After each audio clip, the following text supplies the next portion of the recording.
What's going on, benchwarmers? Hello, everyone. Hello, world. Hello, Earth. Hello, universe. Hello, galaxy. It's Nico Nick hosting, speaking right now. Fortunately, Eric isn't here, but Marco and Gat are here. So, Marco, hello.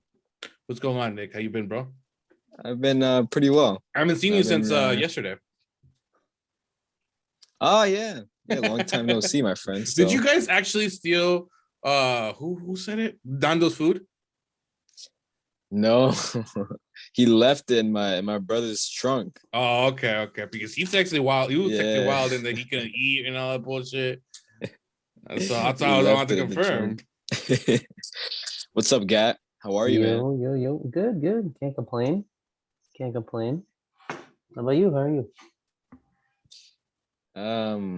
Really good. You still in a good mood? I'm really good, Gat.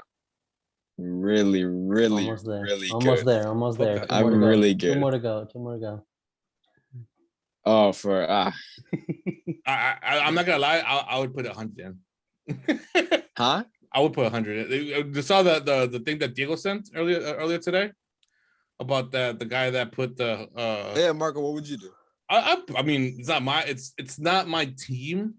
So real but quick, it's such a good bet because there's still a possibility. Technically, there's a possibility, and as long as there's a possibility, I'd say I'd go for it.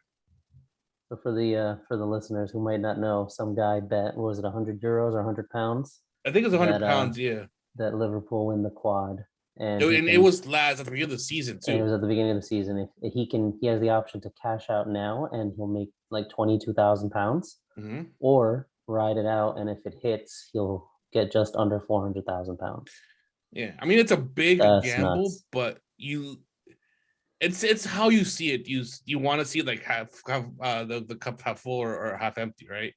And some people will like, I already got 22. I might as well take it because I need the money. Some people be like, I only invested $100. Like, let's see how it runs out. If I lose, technically I could have cashed out, but at the end of the day, I only lost $100. For a lot of people, that is a lot, but in the whole spectrum of things, it's not much at all. For that amount of money you can make at the end. Yeah, I think go for it. Okay. I think I'd go for it because at the end of the day, like 22,000 pounds or whatever in currency, it's a lot of money. And for a lot of people, it's, you can buy a car and great down payment on a home or whatnot, right? Well, nowadays I don't think it's enough. 365,000 in any currency is literally life-changing money. It's life-changing money that for the majority of people, it's life-changing money. You can buy a full home, pay the rest off of all your debts, your university, et cetera, right? Invest it. That's fucking life-changing money. And I think if I was in his position, I'd write it out. And I think if it weren't to work out, because at the end of the day, I'm the one that decided I'm going to ride out. And if it doesn't happen, I have to live with that. And if I'm going to do that and it doesn't work out, I'm going to have to live with that. So I'm going to have to live with that good. Knowing the choice that I made, I'm just going to be fine with it. You know what I mean? You got to put it. And I mean, we're talking about gambling. So this is a 1-800 warning. If you have problems, please find you or no, keep gambling. Keep gambling that has a debt gambling addiction, please seek help. But I feel that I would be more pissed if I lost 300 or 400 versus 22. If I took out the money now and said, peace, I'll take 22, and I end up winning, being right, and fuck that, bro. Yep. I couldn't live with that. I could live with 22. I couldn't live with 400. Yeah, you're absolutely spot on. I could live with most people, I could live with losing 22 G's. I could not live with losing $365,000. No. I wouldn't be able to live with that. I wouldn't be able to live with that. I can put my head on my pillow at night. No, like losing 22 G's. But 365,000. By the way, this is also all hypothetical because none of us have actually put money in this, and this is not us. But of course, we have to bring it up because Diego just sent it to us on a chat, and it was a good conversation to have. But let's see the mentalities of everybody, so that's why I wanted to bring it up. Yeah, but this is not a gambling podcast, sports gambling podcast. So before we actually get into our podcast and what we talk about, which is football, you can follow us anywhere, channels, YouTube, Instagram, Twitter, TikTok, YouTube, Twitch, etc. in the description, Facebook, everywhere. Not everywhere, but yeah. Almost everywhere. Yeah, almost everywhere. Link down below. Make sure you go follow that and stay tuned for episodes and future content. So let's delve right into it. So you have a whistle? I do not. I do not. Can you whistle? I don't have a whistle. No, I also cannot whistle. So. All right. Can you whistle, Marco? Nah, fuck, bro. I can't. That's the one thing I'd never be able to learn how to do. That's the best. Bro, and I grew up in Guatemala too. You I should be able to do whistle? like the yeah, I can what's it called? Chief. Yeah. But all right, let's get into it. So we're gonna go in chronological order. Teams, so fixtures that went from chronological order. So FA Cup final, Liverpool Football Club versus Chelsea Football Club at Wembley, London, England, Saturday, the 14th of May, 2022. Liverpool won on penalties against Chelsea again. For the second time this season, this is Chelsea's third FA Cup final loss in a row. This is their second Wembley loss in a row this season to Liverpool. So I think I said before, I'm a big law averages guy. Before going into the game as a Liverpool fan, I kind of had this feeling that Chelsea were going to win not because they're a better team than Liverpool, because at some point they had to win. Now, there's no way they were going to lose 3 FA Cup finals in a row. That would have been nuts. So sometimes law of averages do not average all the time. So yeah, damn it, I'd be sick, man. 3 finals in a fucking row. It is complicated. Not only losing 2 finals this year alone. I've been winning the first one at the beginning of the year, but then they lost 2. They lost 2 against Liverpool. You said, and then in general 3 FA Cups finals. It has to be demoralizing as a point, because you were running at such a high, having such good quote unquote season, doing well. You're coming out from winning a Champions League. You're doing well in the league, and then out of the blue, just start doubting everything. You were. I think we mentioned this in the past. You were even doing well when your name, the Chelsea name, was out there because of the situation that they're going through. And you were doing so well there that when everything just started to wash down, you kind of like look and start looking lost. And I'm not saying this is particular game that it was like that. It's just kind of like a snowball effect. It just started to roll. That I'm not surprised that they lost, even though they did fight until the end. But their Achilles is penalties, and even though they didn't use Kepa this time, which I would have died, and I would have thought it was hilarious to see Kepa being subbed in at the last minute just for him to be the penalty keeper. Would have been I would have loved it. Sadly, I didn't watch the game. I do know the result. I also know that they left Mendy. We were discussing it with. They would have won with Kepa. Would have. I mean, they could have. We don't. That's the one thing that we can always say as a hypothetical. It could have happened, and we'll never know. But I was jokingly saying that I would have thought I would have taken Kepa taking another penalty over about missing that one, because it must hurt to lose on a penalty shootout with. In a way, one of the best, if not the best, team out there right now in not only the league, but I think in the whole European competition. So you made it that far and to lose some penalties. I mean, it gotta hurt. I mean, I spoke to a couple of Chelsea fans yesterday, and they did mention that even though it was a good fought game, it still stings. It's still an FA Cup loss. It's still a trophy that they missed. It could have been their 3rd one this season alone, and that's not the case. So yeah, it's good on Liverpool. What's it called? Before we move on to the actual game, I saw after Arsenal's loss today, Chelsea tweeted Champions League secured. And I just found that very weird, because in the beginning of the season, I had them as winning the Premier League. I don't know if I said it, but before or after the signing of Romelu Lukaku. I think it might have been before, but either way, a lot of people had them winning the league, right? Reece James, Ben Chilwell, solid backline, Rudiger, Thiago Silva, Andreas Christensen, Edward Mendy, who won the UEFA goalkeeper, I think, and obviously adding Lukaku, who everyone at the time said Chelsea creates so many chances, they just don't have that one striker who can reliably put the ball in the back of the net. And they signed the one player who did at Inter, which everyone knows, like, he played really well at Inter. Like, he had an amazing goal scoring record. I think he had some goal scoring record that he broke some Ronaldo Nazario, some goal scoring record at Inter. So everyone thought that, like, Chelsea created so many chances, they just need this one guy, right?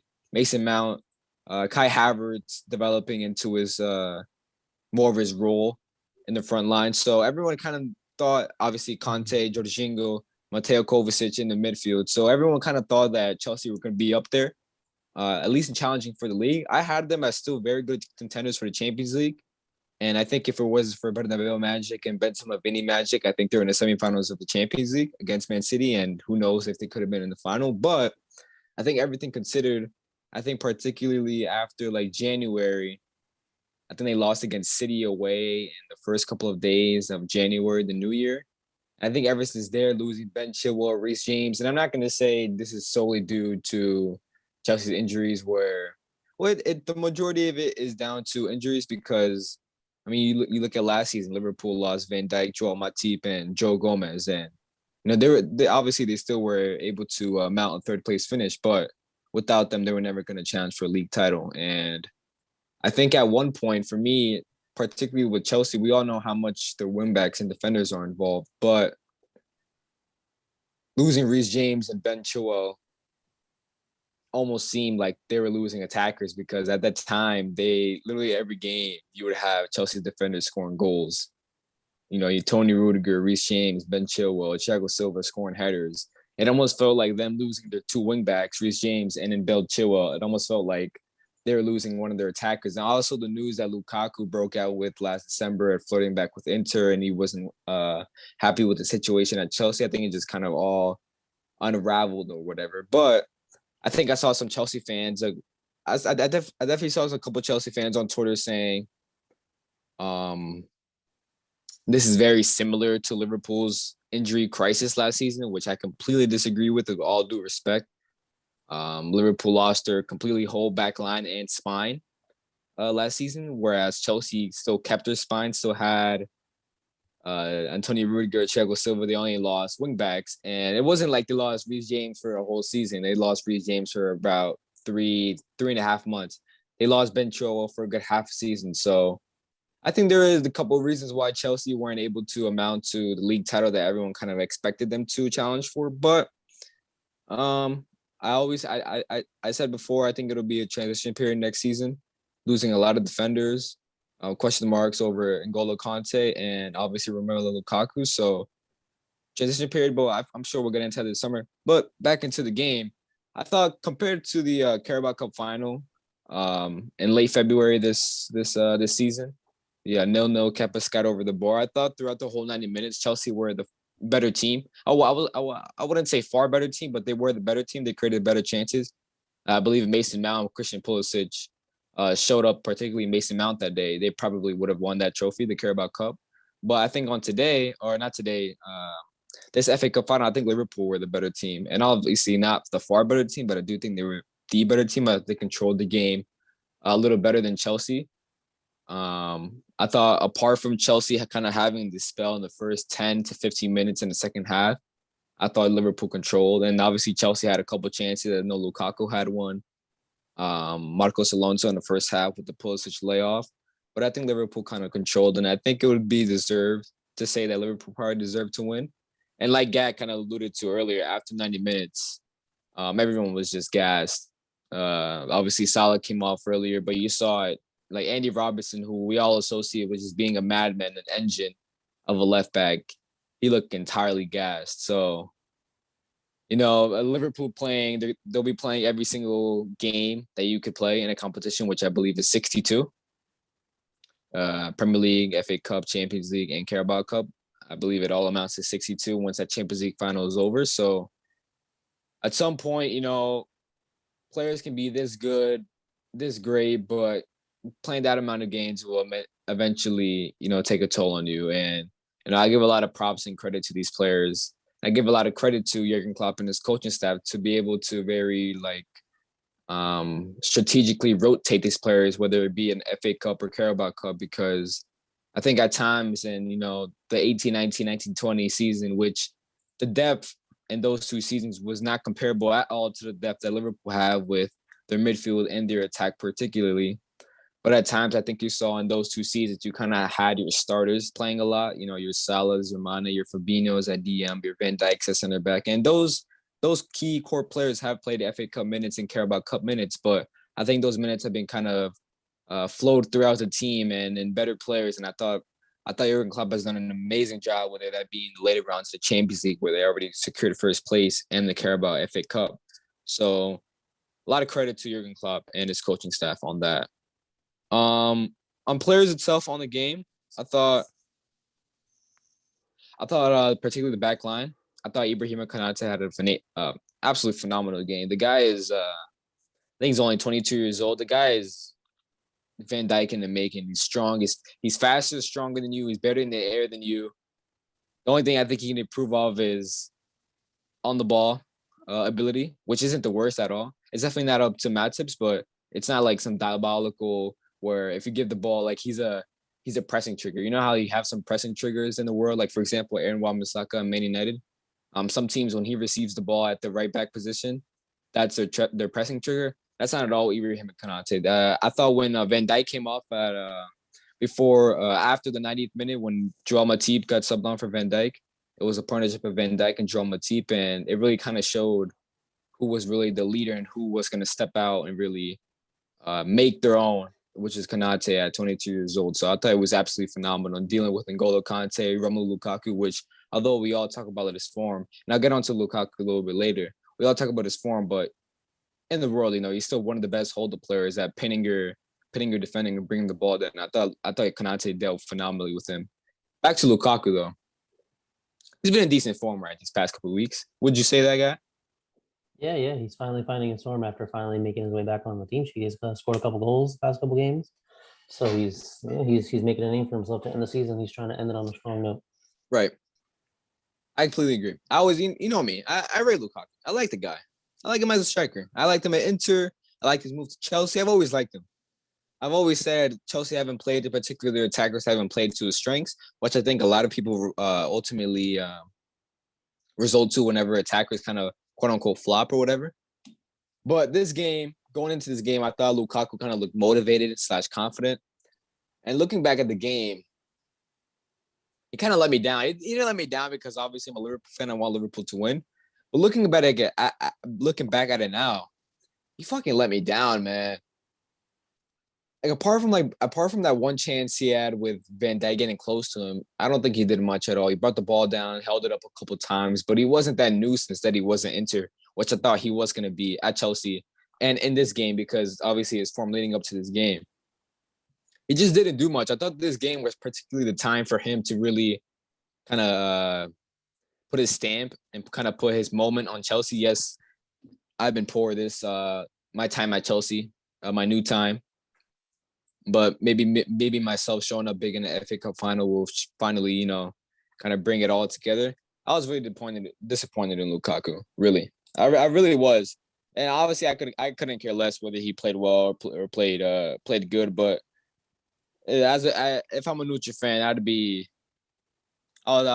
very disappointed in Lukaku because he just didn't show enough for me, which I thought this game he was going to do. But FA Cup final out the way, Liverpool on their course for the quadruple. Penalties. I saw this one Twitter thread. It was I forgot the exact title, but it was like some psychological, sociological, whatever thing on penalties and that particular game between Thomas Tuchel and Jurgen Klopp. And I guess the whole kind of thing I took away from it was, or the whole thing that kind of the whole main scheme, the whole main theme of that thread was Jurgen Klopp sticking with his players and kind of having a plan set in already. It kind of mentioned about how when the final whistle got blown of the whole 120 minutes, it talked about Jurgen Klopp already bringing his players all together and putting out his plan. And then he talked about how Thomas Tuchel wasn't ready yet until a couple minutes or like a minute or 2 minutes before the actual penalty shootout. So the whole psychological thing about PK shootouts is absolutely incredible. I think if Chelsea were to win it, I doubt that'd probably get mentioned, but it's definitely an interesting aspect of penalty shootouts because at the end of the day, I think, yes, it's obviously how well you strike a ball, but all the moments leading up to it. So, I mean, yeah. But that's the FA Cup final out the way. You guys have any thoughts on it? Not much. Just it is definitely nerve-wracking, especially when it's for a trophy. That definitely does not help at all. And I mean, shit, Allison played, or he stood between the sticks pretty well. He got, what is it, 2 saves, right? One. I'd say one. And then it's really quick the one hit the post. Oh yeah, that's right. Yeah. And then I really thought that when Mane's got and when Mane didn't go in, I really thought the momentum was gonna shift there, just because Aspilicueta missed early on, and it kind of felt like that was the momentum change that Chelsea needed. But good on Allison for just standing his ground and making the save at the end. Yeah, I mean, the whole one, when Mane missed, I kind of agree on you with that. I feel like the whole momentum kind of shifted up to one side. You kind of felt like it was kind of written in stars where Ziyech converted his, Jota converted his, and you kind of felt the whole thing switch over to Chelsea. And at that point, the big FA and big finals like that, usually you have that one moment where you feel the whole momentum shift. And I thought that was that moment. I was kind of convinced. It was like, damn, I felt it like going away. But credit to Alisson saving Mason Mount's penalty, which that is Mason Mount's 6th consecutive Wembley final lost in a row. So Chelsea fans also on Twitter, I've been seeing Mason Mount out. Be careful what you wish for. Be careful what you wish for. But let's move on. Let's move on from the FA Cup final. Let's move over to Tottenham Burnley, Sunday morning, 7 a.m. kickoff Eastern time, 12 p.m. kickoff in the UK.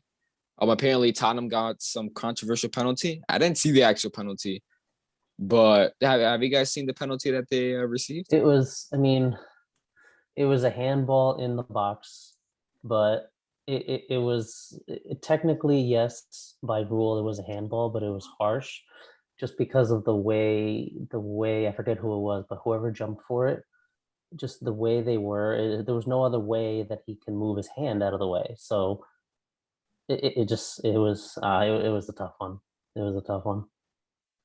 Right. Like, I mean, he's not going to jump and put it and force his hand like on his back or anything like that. That's just the natural way he jumped. He jumped up with his momentum, and his hand just happened to be right there. I mean, obviously it's not intentional, and you're never going to be able to prove intent anyway. But it was definitely a harsh one to swallow. But right. But credit to Burnley overall, though. I mean, they set up with a 5-back, which is nuts because that's the one way that you're gonna frustrate Tottenham, is to just put up a wall in the back, make sure that they can't get between the lines, make it difficult for the wing backs and Son and Kulu or Moore, whoever's on the wings to be able to get in behind. And it almost paid off. It was, if this game would have gone on a couple more minutes, I think they would have found an equalizer once Weghorst came in. You just could see it coming, just with all the balls coming into the box and all that. But credit to Burnley anyway. I mean, they frustrated them enough to the point where they were only able to get one goal past them, and it was a penalty. You take away the penalty, this should have been a 0-0 all the way. Yeah, I mean, look, we live off of moments, right? We all know this. And what this player did in the bare of a moment is he made a decision and he tried to be slick. And he tried to make himself bigger than what he really was. He tried to use his arms in blocking a shot, which backfired. At the moment, it could have been a good idea. But in reality, based on what we're living now, which is the world with VAR, is when you go back and look at it, it's such a dumb penalty meant to give away. There is no need for you to do that. I mean, of course, you're trying to be slick. You try to utilize everything you have to not let that one ball go through. but it's gonna when you try to be stakes, sometimes or most of the time it comes and backfires, and you can fight it all you want, but it's as clear as day. It's a penalty, as unfortunately, and as much as I hate to say it, it is a penalty, and it's a very dumb jump for that one player. I can't remember his name. I should have checked it, but yeah, man, and it sucks because like you wake up hoping that Spurs after what they after the result with Arsenal on Thursday, we'll talk about it a little bit later.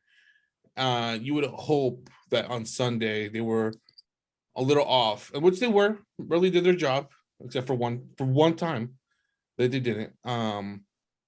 That they weren't gonna be able to get those 3 points, and it's unfortunate they did.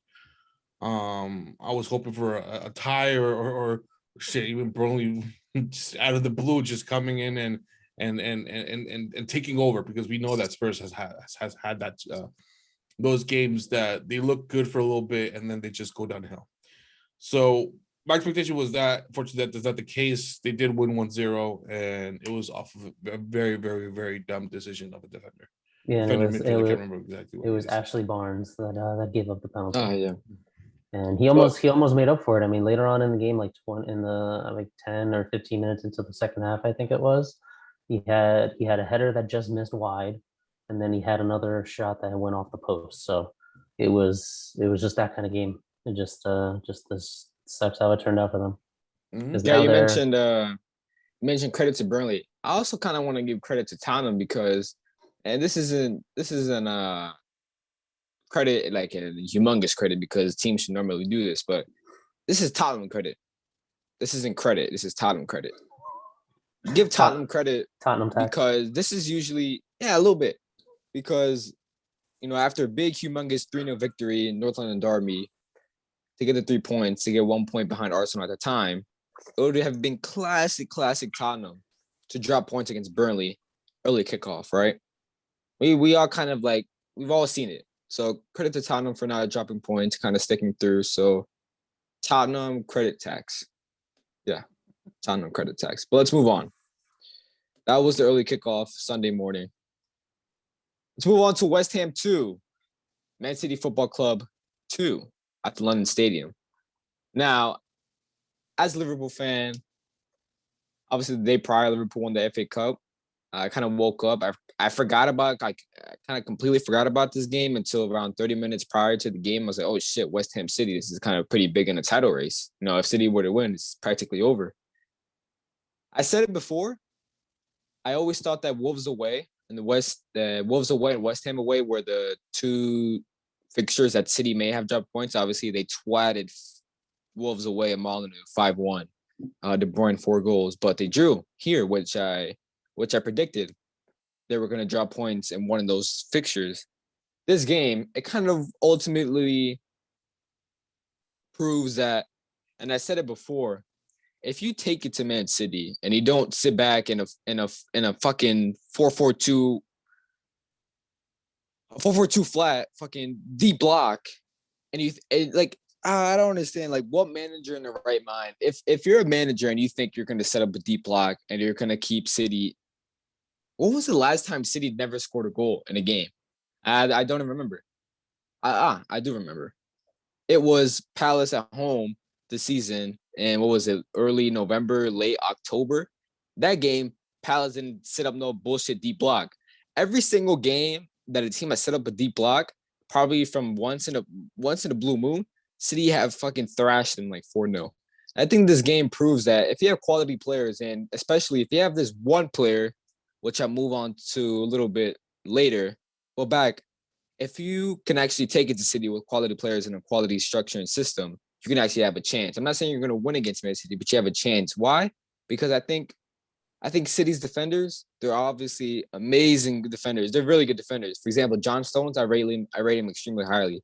I had Laporte declining. Remember that one video where we had declining or rising stock or whatever? I had Aymeric Laporte on declining, but I think his contributions to City, while he's been at the club, have been pretty good. Ruben Dias, I rate him not as highly as some others, but I rate him. But I think those defenders are kind of flimsy at times. So I think compared to other teams that are in club football in Europe, I think if you look at City's defenders, I think they can be got at. But most of the times they don't be got at. And when they do get got at, that makes no fucking sense. Most of the time they do well. But you have a good chance if you do take it at them. Now, that one player that I mentioned before, if you have this one player, if you have a center forward and a profile like Mikel Antonio, a fucking bulldozing center forward who can cause havoc in those flimsy defenders that I said in Aymeric Laporte, and I think Fernandinho plays center back. Especially when Fernandinho lines up anywhere right. in the defense, it's just you just got to take it to him wherever he's I don't at. know if did you watch the game? No, I didn't watch all of it. I watched like the very end of it. Yeah, I watched most of it, and sometimes whether a midfielder or a fullback West Ham, when they would lump it up forward, Mikel Antonio was right there to fucking push Fernandinho or Aymeric Laporte out the fucking way.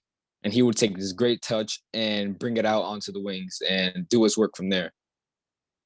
I think that's one of the main keys, I think, if you want to really get at City, is having one of those center forwards, a bulldozing center forward who can take down balls. Almost like who? Romelu Lukaku. But obviously he hasn't done it well this season. But that's my main point. If you have one of those center forwards, it vastly increases your chance of causing havoc in and around City's defense. Credit to Jared Bowen though. You know, I've been I don't know, man. He's how is he good? He's really good, man. He's pacey. Like how? Like he's very agile. He knows how to find the space. He's always looking to get in behind. Find space, yeah. His awareness is just top notch. I agree on that. He completely knows how to find the space, especially running in behind defenses. I think those 2 goals came from him running it behind the right-sided out to in. But credit to Jared Bowen. I've been kind of like critical on him. Not critical, but we'll have it say. What do I say, Lewandowski or some other players? I'm not moved. I could tell you that I was moved by Jared Bowen. I think he has, what does he have? 12 goals, 12, 13 goals, 10 assists. I know 10 assists for sure. That's an amazing. As a right winger for West Ham, you don't have, some of the best players in the world giving you service. Right. You don't have some of the best players in the world giving you service, like, De Bruyne at center mid, Trent Alexander-Arnold at right back, center forwards who can drop deep and link up play like Harry Kane.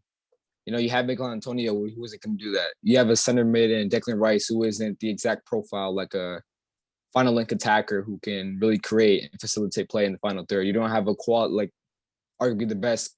No, he's the best creator / playmaker at right back in world football. He's the best defender at creating in Trent Alexander-Arnold. You don't have those players. You have fucking who's the right back? I think theirs was Soufal. John Soufal. Yeah, Soufal. Soufal. Completely different profiles to one of the best creators in the world in all positions. Credit to Jared Bowen, man. I really want to see if he gets a big step up. I believe he's only 25, and he's 25. And he's so good now. He's got so much time ahead of him. He's good, man. I don't know if he I mean, of course he deserves a move, somewhere where, he can challenge for more trophies and stuff, but West Ham fits him. It does. West Ham fits him. Where does he go? Like, yeah. Who does he take? Like, would honestly, if it's not as a backup, who do you see him take over in the top 6 or the big 6? No, not top 6, the big 6. So, it's funny. I believe this past summer, Jared Bowen is actually linked to Liverpool. And if you look at this website called FB Ref, it compares players to similar players in and around Europe. And Mohamed Salah's similar player profile is Jared Bowen. So at the time, I was like, who the fuck is Jared Bowen? I know he came from Hull City. He had a decent season last season. But I think never doubt Liverpool's supercomputer scouting. But we're not talking about that. We're talking about West Ham and Jared Bowen, right? See, I don't know where he'd fit in. Obviously, I doubt City. I doubt he'd go to Arsenal. Even though I think he's in and around Bukayo Saka. He could possibly take Bukayo Saka England right wing starting spot for Qatar next season. Without a doubt, if he keeps up this form. I'd obviously Saka started at the Euros last season. Chelsea, maybe. I don't think it'd be a terrible fit for him. Tottenham, obviously, they have Kulusevski. That leaves Man United. Now, this is an interesting one because Man United need a right winger. I think when they bought Jadon Sancho in the last summer, everyone thought he did play right winger for Dortmund, and everyone thought, there we go, right winger solved. Ever since before Di Maria left, ever since then, when United fans, they thought they had some curse at right winger. They pick up Jadon Sancho, they think that curse is gone. No, it is still there. Jadon Sancho is clearly not a right winger because he is not fast enough to beat a player.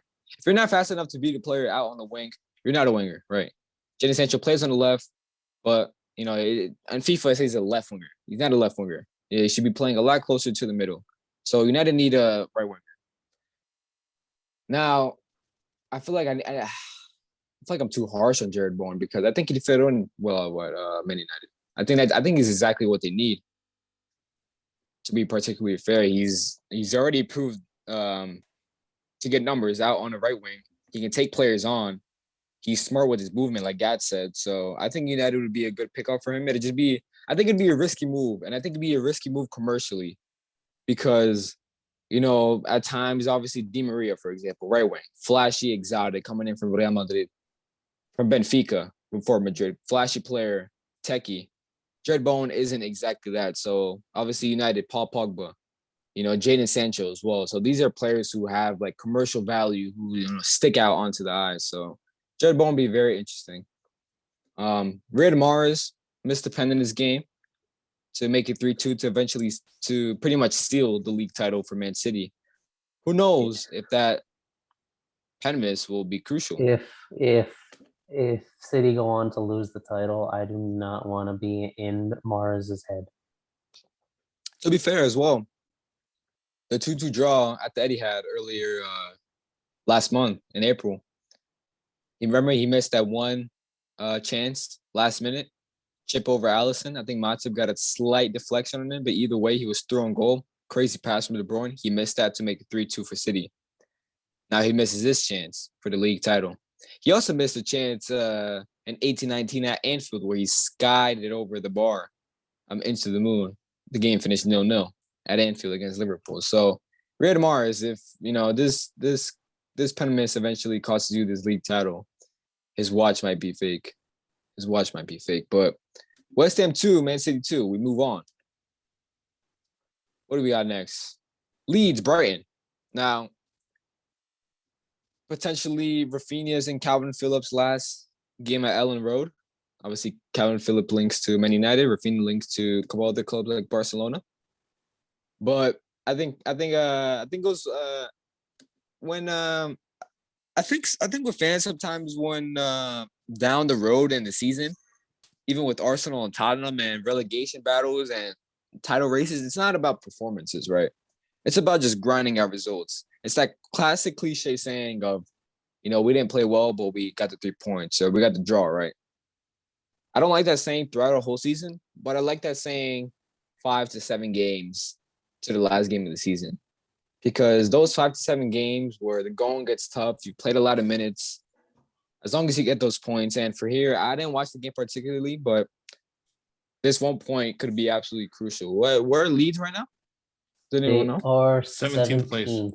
So they're out of relegation. This draw is what brought them out of relegation. They're 1 point above Burnley, and Burnley still have 2 matches. Burnley still have, I think they have Villa to play this Thursday. Yeah. But still, if they were to lose that game, they would have been on 34 with, very sorry, with a much worse goal difference than Burnley. And Burnley would have still had a game to play. So, man, if Jesse Marsch is able to, I feel like I need to think more whether he's the right man to really take over Leeds and lead them to a new project, kind of like what Marcelo Bielsa did.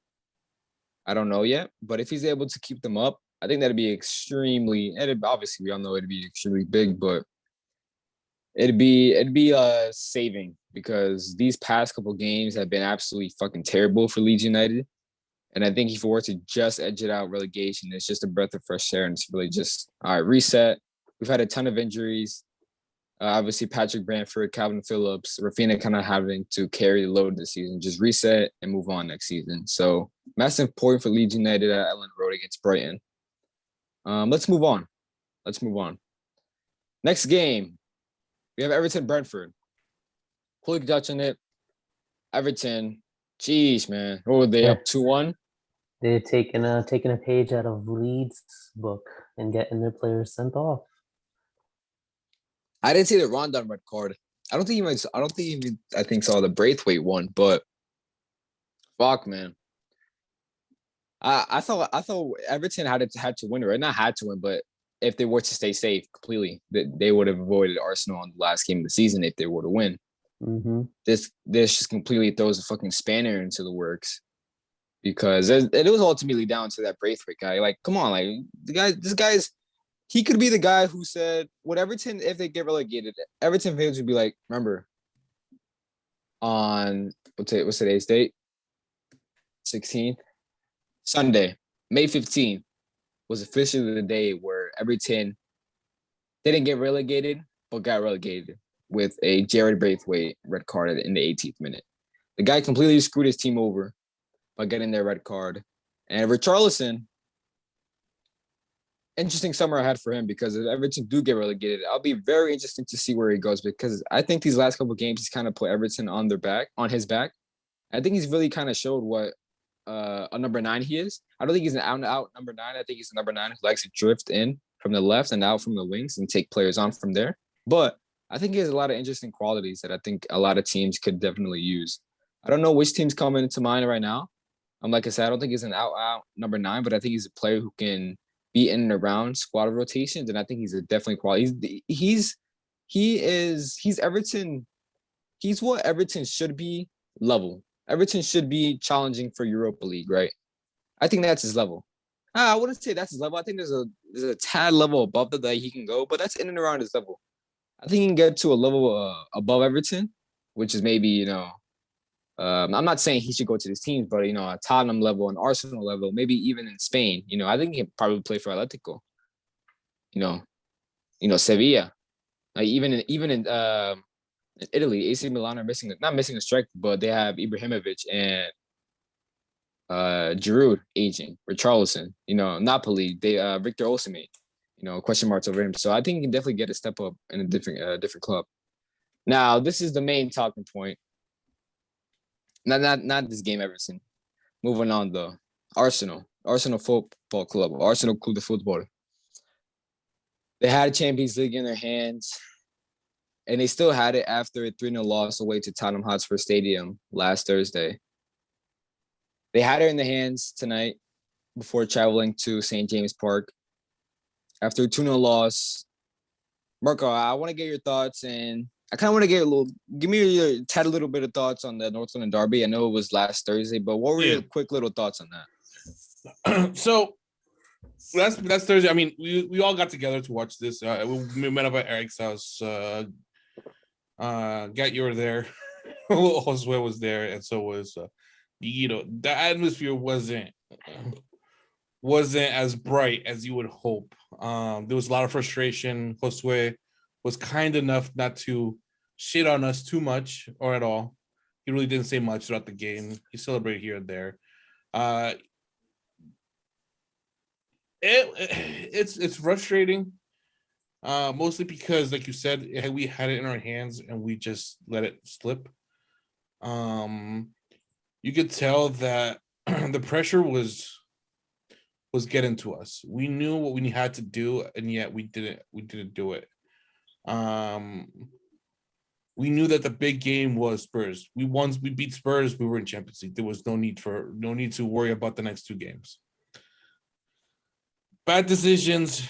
I'm not gonna blame injuries. It was just purely bad decisions. Holding did one dumb thing, got a yellow. Did a second dumb thing, got him a red. From there, game changed. We just didn't look like we were all there. And yeah, man, it was tough. I mean, I'm a little lost for words for that. That's because it was hard knowing how close we were at that time, because I think that was a bigger match. For pride. And to look, it's like a phenomenal. Not only did we go, not only are we back in Champions League, but beating Spurs to do that and kicking them out of the Champions League spot. It kind of felt better if it would have gone that way, but it didn't at all. and it sucked. And it sucked because, again, we didn't look like ourselves. I feel like we walked in a little afraid, and not know we didn't stick to a game plan, and I don't know. It was definitely a hard game for us, and not even for them, but for us to watch. Yeah, I believe. Would you agree though that with this Arsenal, not squad right now because there's a lot of fresh young players that weren't here or weren't playing that many minutes as they are right now when Arteta got appointed. But would you agree though that Mikel Arteta's reign, so he got appointed in late 2020, late 2019, I believe, until currently ongoing. Would you agree though that in games where the going gets tough and in periods that when the going gets tough and it's really time to grind out results and come up clutch, would you agree though that the players at times and then the manager tend to fold and collapse? Yeah, we've had situations where when the time gets tough, we have somebody in the field that will bring us together. And I felt like that was what we needed in the past 2 games. I enjoy a lot what Nketiah has done. I've given him the benefit of the doubt, and he has given us results. But in games like that, I think it was deserved for him to start. But knowing the outcome, and it sucks, but I think Laka would have been a better shot just for the mentality, and the strength that he brings, and maybe the encouragement that he would have given the players in field. Again, all these players are kids. They're young. They're unexperienced. They don't know how to handle these pressures. These pressures of big games. Spurs was a big game in my eyes, at least in my eyes. When you have a lineup of 4 young players up top attacking, Odegaard, Martinelli, Zach, Gaitia, who's gonna pick up who? Of course, Odegaard is the captain, and yes, he's the captain of his national team, but he also needs experience. He also hasn't found himself in situations like that game specifically.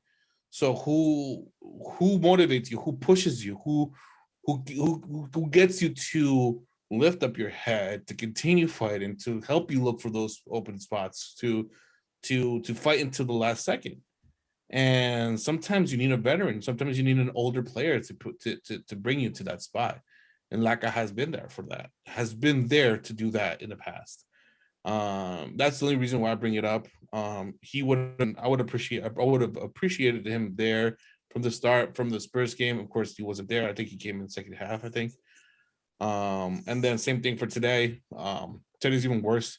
If we look bad against Spurs today, we looked like we weren't there.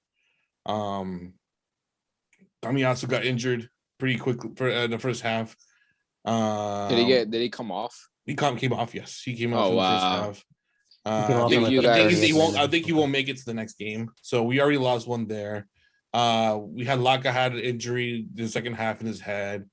Yeah, man, Gabi wasn't like fully there because he's I think he's he got injured, I think, if I'm mistaken, against Spurs as well, like pulled something, and I think he was also subbed off. So I think Spurs, we actually walked away with no center backs, no quote unquote center backs in the Spurs game. So he made it back for this one, but he wasn't 100%, and you could tell. Yes, we got White back, but White's not going to do the whole job. So yeah, I mean, today it looked like we were lacking a lot of spirit. We were, in my opinion, we looked a little lost. I don't know. I didn't read it. If you guys want to bring up whatever Eric said, that his thoughts on today's game specifically. Yeah, I don't know if you want to bring it up, but yeah, man. I mean, it sucks and it hurts, and now we went from it being in our hands to having to hope for somebody else to beat Spurs and us still beat Everton. So it sucks. It sucks that it's no longer in our hands. Yeah, so Eric's take is more along the lines of what you've been saying. Just the age of the players. Yes, you guys came out, I think, this season with the lowest average age Still on the are, I Premier think. team. Yeah. So the age of the players, like you said, they're just not ready, not yet. And just your depth, like one person goes down, who do you really have to back them up? And those options are few and far between, and they're the options that you don't want in the first place. So when as soon as one of those players goes down, it's tough for you guys to get back in the rhythm. But it's also just mentality. He said you guys weren't there today. And like you alluded to as well, there wasn't that leader on the pitch that kind of helped them, move the dial and just keep things going, which, in my opinion, especially for the North London derby, I think it definitely would have been a better lineup with Lacazette in it from the start, for that very reason. So it's just the age, and the kids weren't ready. So he agrees with you. He's ready for Europa. And this is such a shame, man. This is Arsenal's year.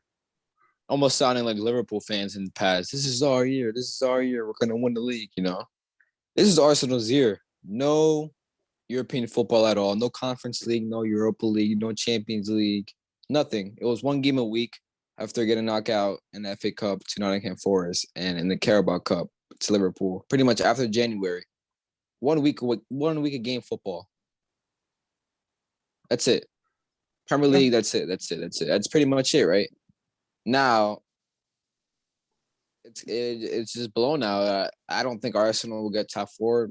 Tottenham have Norwich on the last day. Even if Norwich were to tie against Tottenham's goal difference is way better than Arsenal. So if it's a tie, we're still. I think we're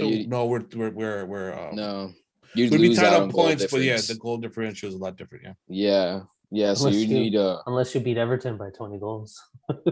Yeah, it'd be pretty a miracle. much. Yeah, it'd be an absolute miracle. Even though, like, if it were to happen, I think a lot of people would say Tottenham, but that's an absolute miracle if Norwich were to beat Tottenham. Yeah, Spurs. Spurs it up to be able to for that to happen. And I mean, we'll mention it more on Wednesday, but Norwich have it in them to frustrate Tottenham, but definitely not to the levels of actually winning. But yeah, we'll talk more about that on Wednesday. But yeah, man, this is such a shame because if Arsenal, they probably won't get top four. I highly doubt it'll happen. It's a tough one because obviously you'll still have Liverpool, Man City. They'll get top four next season. You still have Chelsea. I think they'll get top four next season. Yep. And then you still have Tottenham, who I think will get a lot better in this summer if Antonio Conte stays and he'll get back and they'll improve on players like their wingbacks and in the defense. And then you'll have United, who I think will be in the rebuild. Right, they'll be in the rebuild. And I think they will be better than these previous seasons. They're at the bottom right now. The only way is up. Yeah, when you're at the bottom in life and just in general, when you're literally at the fucking bottom of the barrel, the only way you can go is up. So I think United will improve. I'm not saying Arsenal are completely out the race. They're probably one of the favorites for top four next season, but it almost just feels like this was kind of it. Yeah, to get top four in the league. Not to get just to get Champions League because you guys, it'll be Europa League and it'll be a great chance to get Champions League. But this was kind of it to really get top four. There's no trophy that we can actually get. Right. Yeah, I mean, I agree. We once we were out of both trophies, Carabao and FA, that was on us to make it to top four because, like you said, it was one game a week, but it sucks because it's true, and I think like that's there's a certain mentality problem there. I think that we knew that we could do it, but I think we also got in our own way. I'm dying to see the documentary coming out if it comes out this summer because we'll have a better understanding of where everybody's head was at throughout the season, because we had different phases throughout the season. We had a shit phase, we had a really good one that were like look unstoppable, and then we went down the hill again and like roller coaster ourselves even. So I hate to say it, but it sucks throughout the whole season. Yes, we were having issues, but not as much as now. Like I feel like for some reason, the last couple of weeks is when we started getting injured. We lost Party, we lost Tierney throughout for the rest of the season. Now we lost Tomiyasu for a very good chunk. We lost White for a couple of games. So the one area that we kind of felt at a certain point comfortable, because we were walking away with the clean sheets, was the one area that got affected towards the end. If I'm not saying they were perfect, but they were doing their job, and they made us feel a little comfortable, which was having Tierney, having Gabi, having White, and having Tomiyasu fit and ready to go in that back four, and then having Party right in front. Like, that not existing affected us more than we would think, because I mean, Nuno to me is harsh. I mean, I want to give the guy credit, man. I really do. But to me, he needs way too much, at least defensively. He's like, they were like, oh yeah, he's more of a left. What is it? Left attacking winger or whatever it's just called. The wingback. The wingback, yeah. And it's true, he does attack more than he defends, but he should know that he's playing a line of four, so he doesn't. Yes, he can do what he does forward, but he has to come back and defend, and he doesn't do that. There was a point today in today's game that I questioned myself where Tavares was at. I'm like, where the fuck is he? Like, I saw Martinelli fucking running back to the corner to the flag, and I saw the line. He should, if Martinelli's there, he should be behind him or covering the line. He wasn't there. Where was he? I have no idea. I think he was still up top with I think at one point was at the time. At one point, I think I even saw him like on the opposite side of the field. Like, he wasn't even on his side of the field at one point. I'm telling you, man. I mean, he tries. I mean, I feel like he does try. It's just that he gets lost, and for that, like, those reasons alone, like Eric, we've been talking about this, and I know that we already have speculations of certain players coming in and stuff like that. And he's like, I wouldn't mind if they do get rid of him. I just don't think that I think it's too soon. I think a loan would be best. But yeah, I hope and I trust. I hope really hope that we don't have him next season.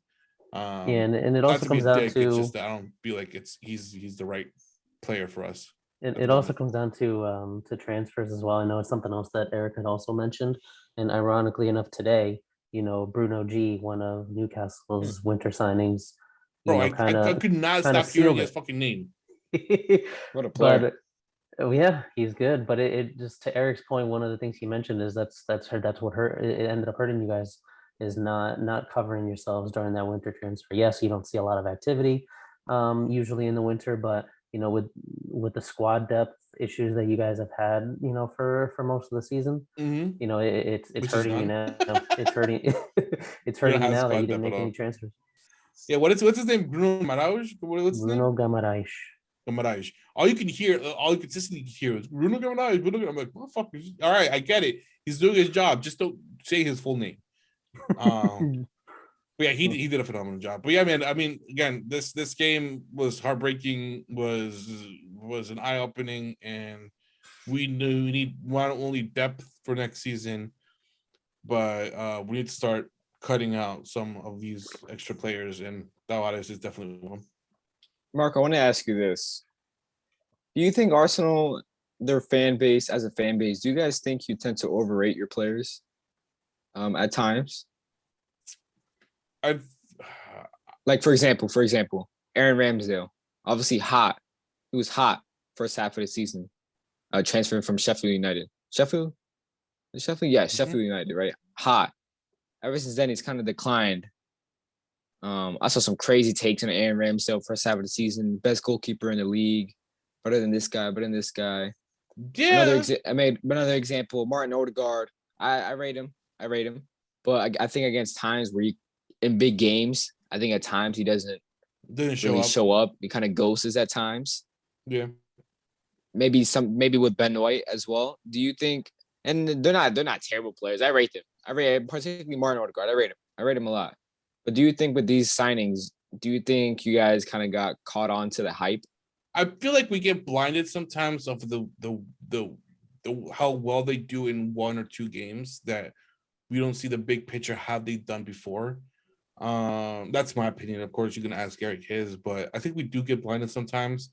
Now, I think I feel like I'm a little more strict with Arsenal than I am with Real Madrid. But when it comes to players, I try not to overhype them, even though I think Ramsdale has been the only one that I have honestly said, "Oh my God, this he's a phenomenal goalkeeper." But yeah, I feel like sometimes we do overhype him a little bit, and we had to settle down. And I think one of them, and Eric, correct me if I'm wrong, I think that he himself have seen it that with Gabi in the back, we at the beginning were like, "Oh, it's perfect, amazing job between him and White and shit like that." And little by little, we start seeing small flaws that Gabby has, and we started opening our own eyes to oh, he isn't perfect. He still has a lot to learn. He's still young. He might he might not be at the right place at the right time, and because they might let a goal go through, and some small things like that. I mean, we like I said, we are blinded to the one and done, those games that you see the whole. It was just like the whole universe lined up and perfectly, and we like an amazing game, and we were blinded by that one moment, and we forget that before that we had hard or bad games. So I don't want to see everybody does it. I do think the fans do overhype a little bit. I try not to, but I mean, again, I'm still a fan. So right. So I think that concludes the podcast and the Arsenal section. So any final thoughts on this penultimate game week of the season, guys? Damn, man, we're nothing yet. I mean, the only thing I guess tomorrow, right? Is it tomorrow you guys play? Yeah, we have 2 more games And tomorrow. I think Thursday is another game, right? Predictions for Southampton Liverpool. I guess that would be it. So I had the Liverpool 5-1 blowout. 5-0 blowout. There you go. By Southampton? Oh, okay. By Southampton. By Southampton, yeah. Southampton's gonna be the shit out of Liverpool. No, Liverpool definitely gonna win this one. And there's 3 matches on Thursday. I just noticed. Yeah, we can. But I guess we'll talk about those on Wednesday's recording. Yeah, I'll go. What do you think, Nick? I'll go 2-0.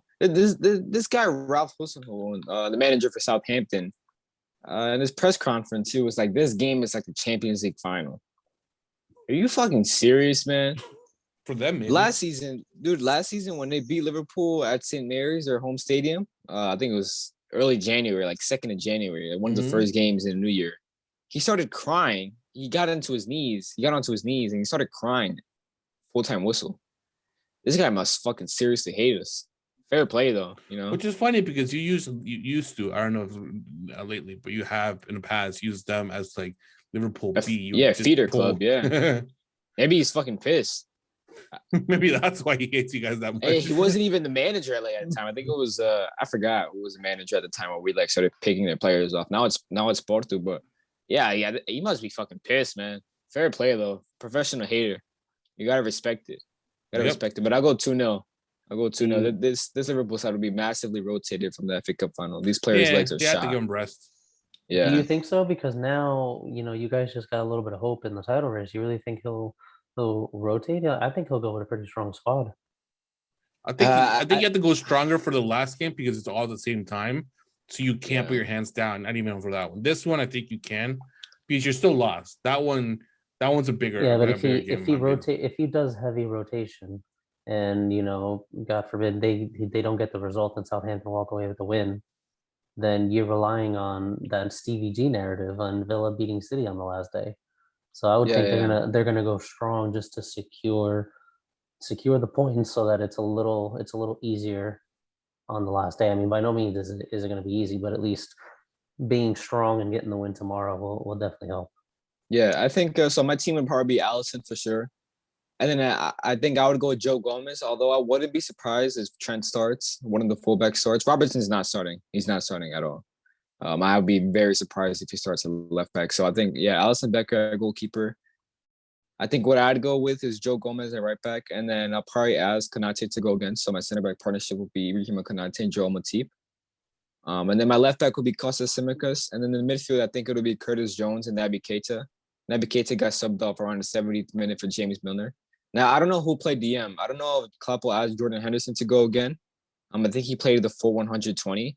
And obviously, Fabinho's injured. So Fabinho's not going to play.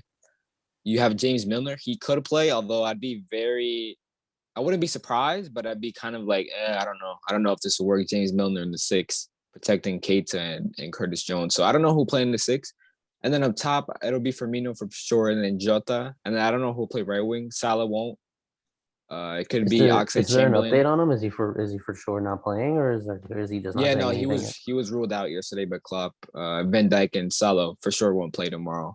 I think they'll be fine for the Champions League final, but they won't play tomorrow. So I think it'll be a heavily rotated side from the FA Cup final because, you kind of have to. I feel like the sports scientists will say like Liverpool's like, all right, if this guy plays like another 90 minutes, like he could pull a hammy type shit. You know what I mean? I think if he does go strong, like I wouldn't be surprised if I saw Luis Diaz isn't starting for sure. And Mane could start. So I think if he starts Mane for sure, I think it'll be one of those where he starts Mane and then he subs him off like around the 60th. And if it's wrapped up, he'll sub him off early. So yeah, I think it'll be a heavily rotated side. But that concludes this podcast episode. So that was pretty fun. Another host of me. I don't know how many times I've hosted this year. Like twice? 4 times. 3 times. Yeah, you do a good job. 4 times. You've done it, and Jose's done it once or twice. So hey, keep at it, bro. And real quick, 2-0 Liverpool. That's my prediction. Okay.